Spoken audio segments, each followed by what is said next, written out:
Ang babaeng nakaitim na sumisilip sa aming bahay. Dear Ate Ann, ako po si Jen, laking Maynila pero nakapag-asawa ng taga Bicol.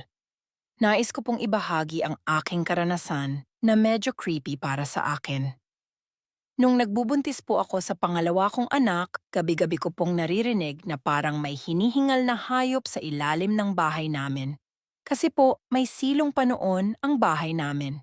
Sabayan mo pa ng naaamoy kong medyo malangsa. Sa una po, hindi ko lang pinapansin kasi po baka may nagtatapon lang ng pinaglagyan ng isda. Kasi po tabing dagat lang kami. Kinabukasan, sabi ng kapitbahay namin, meron daw pong sumisilip sa amin na naka-all black daw po ang suot. Nanindig ang balahibo ko sa sinabi ng kapitbahay namin kaya yung asawa ko nagpapausok na ng pangontra tuwing 6:00. Nakampante po ako. Pero isang gabi, habang natutulog ako, nanaginip po ako na may nakatayong babae sa paanan ko.